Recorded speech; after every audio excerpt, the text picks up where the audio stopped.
नेहा खुले विचारों वाली लड़की थी। अरे नेहा, क्या दिन में सोती है? ससुराल में ऐसा नहीं चलेगा। वहां तो काम करना पड़ेगा, काम।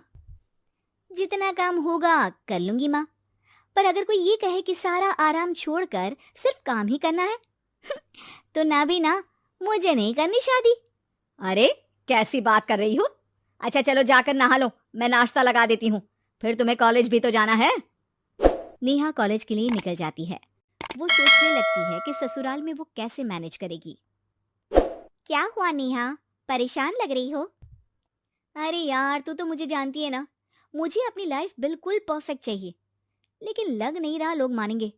यार कहीं मेरी शादी ऐसे घर ना हो जाए जहां मेरी जिंदगी ही नरक हो जाए। अरे मैंने ना कल एक इंग्लिश फिल्म देखी थी, उसमें भी कुछ ऐसी ही समस्या थी हीरोइन की। अच्छा, तो फिर क्या किया उसने? उसने तो अपने होने वाले पति से साफ साफ कह दिया कि वो पहले उसके घर कुछ दिन तक बिना शादी के रह कर देखेगी, और अगर ठीक लगा तो ठीक, वरना तेरे मेरे रास्ते अलग। अरे हाँ यार, ये तो बिल्कुल सही आइडिया दे रही है तू मुझे। चल मैं तो चली, थैंक्स यार, तूने मेरी प्रॉब्लम सॉल्व कर दी। ये बोलकर नेहा खुशी खुशी वहां से निकल जाती है, लेकिन पीछे से उसकी सहेली कहती है, अरे नेहा, नहीं नहीं, कुछ नहीं सुनना मुझे। ये बोलकर वो वहां से चली जाती है। हे भगवान, पूरी बात सुने बिना ही चली गई।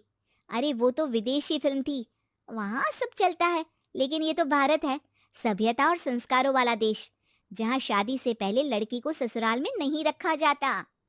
खैर, नेहा मस्त होकर घर आती है। नेहा, कल तुझे लड़के वाले देखने आने वाले हैं, और हाँ, इस बार कोई बहाना नहीं चलेगा।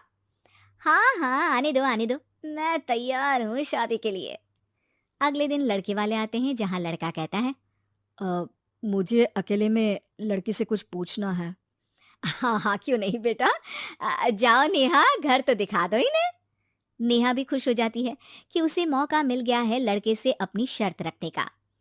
देखो, मुझे ना शादी से बहुत डर लगता है। पता नहीं कैसी लड़की आए, तालमेल बना पाए कि नहीं मेरे परिवार से। मैंने कई घरों में रोज का क्लेश होते देखा है। तुमने तो मेरे दिल की बात कर दी।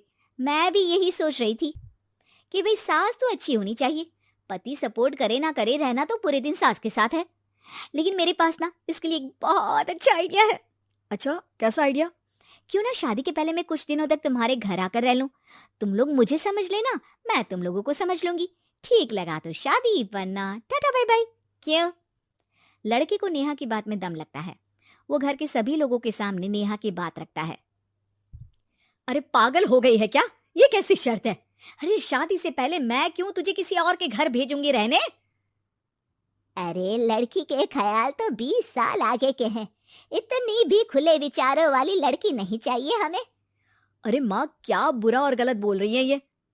रहना तो हम दोनों का है ना। कल को कोई परेशानी आई तो तुम सब तो ये बोलकर निकल जाओगे कि जिंदगी तुम लोगों को ही निभानी है। तुम लोगों को जो करना है करो, तब क्या करूंगा बताओ? सबके समझाने पर वो लोग मान जाते हैं। वाह, मैं 2-3 दिनों में पैकिंग कर लूंगी, तो आकर मुझे ले जाना। और नेहा पहुंच जाती है विशाल के घर। आओ आओ, ये रहा तुम्हारा कमरा। इस घर में तुम एज अ गेस्ट रहो, लेकिन माँ तुम्हें बहू की तरह ही ट्रीट करेंगे, और तुम भी उन्हें सास की तरह ही रखना। बस फिर क्या था, शुरू हो जाता है लिव इन सास बहू का ड्रामा। अरे चाय तो बना दे बहू। जी सासू माँ, अभी लाई। नेहा चाय लेकर आती है कि बस चाय लेकर आई हो, इसके साथ पकोड़े भी ले आती। लेकिन आपने तो बताया ही नहीं कि आपको चाय के साथ पकोड़े भी चाहिए। हाँ हाँ, अब तो पता चल गया ना। रात को खाना खाने के बाद नेहा किचन में खटर पटर कर रही होती है। क्या हो रहा है वहाँ नेहा? माँ जी, मैं ना रात को अदरक वाली चाय पीकर सोती हूँ, ये मेरी आदत है। अच्छा, तो जरा मेरे लिए भी बना देना। दोनों सास बहू रात को चाय पीती हैं। अगले दिन, नेहा, मैं मंदिर जा रही हूँ, मेरी साड़ी निकाल कर बेड पर रख दे। नेहा सास के लिए साड़ी निकाल कर रख देती है। वो देखती है कि उसके आने के बाद से सास ने घर का कोई भी काम करना छोड़ दिया है। यार मैं क्या करूं? ऐसा ससुराल तो मुझे नहीं चाहिए था जिसमें मैं ही सारा काम करूं। मैं तो ऐसा घर चाहती हूँ जहाँ सास और बहू दोनों मिलकर किचन में काम करें। हे भगवान, रात को चाय पी ली, पेट में गैस बन गई, अब तो चला भी नहीं जा रहा है। मुझे तो ऐसी बहू चाहिए जो हेल्थ के प्रति कॉन्शियस हो, क्योंकि वो ठीक रहेगी तभी तो मैं ठीक रहूंगी। दोनों समझ जाती हैं कि वो लोग एक दूसरे के लिए नहीं बने हैं। अगले दिन नेहा, जरा चाय तो ले आना। नेहा चाय के साथ चिला भी बनाकर ले आती है। सास खा पीकर सो जाती है। अगली सुबह तेरी बुआ सास आ रही है, उसे मैंने तेरे बारे में बताया है। तभी वहां गंवार से एक महिला आ जाती है। चलो यहां से निकलो, कुछ नहीं है खाने के लिए, जाओ। ए नेहा, तमीज से बात करो, ये मेरी ननद यानी आशीष की बुआ है। हाय रे दैया, इतनी आकड़ वाली लड़की, अरे यही है ना जो शादी से पहले ही आकर बस गई है यहाँ पर।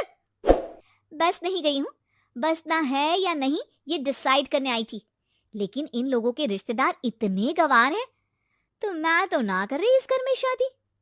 और भाभी, और क्या कमी थी हमारे आशीष में जो आपने ऐसी लड़की की शर्तों को मान लिया? अरे वो तो आशीष के कहने पर मैं झुक गई, वरना ऐसी लड़की को तो मैं घर में घुसने भी ना दूं। ए हेलो, ऐसी लड़की कैसी लड़की? हाँ, बिना समझे बुझे शादी कर लूं? अब तो समझ गई ना कि हम लोग गांव के हैं। भाभी को खाट पर सोना और रिश्तेदारों का गांव से आना जाना तो लगा ही रहना है इस घर में। हाँ हाँ, मैं तो किसी मॉडर्न घर में शादी करूंगी। ये बोलकर नेहा वहां से चली जाती है। अपने घर में आकर नेहा कहती है, ना माँ ना, लिव इन में रहकर देख लिया, ये गांव के लोगों का कोई भरोसा नहीं है। खैर, नेहा की शादी एक मॉडर्न घर में हो जाती है, जहां सास कहती है, हे नेहा, मैं टेनिस खेलने जा रही हूँ, आओ तो जूस बनाकर रखना, और हाँ, वॉलनट्स और ओट्स भी बना लेना। जी माँ। माँ मॉम बोलो डार्लिंग, माँ इज ओल्ड फैशन। बेचारी नेहा सर पर हाथ रख लेती है। हे भगवान, ये सास तो सास ही होती है, गांव की हो या शहर की।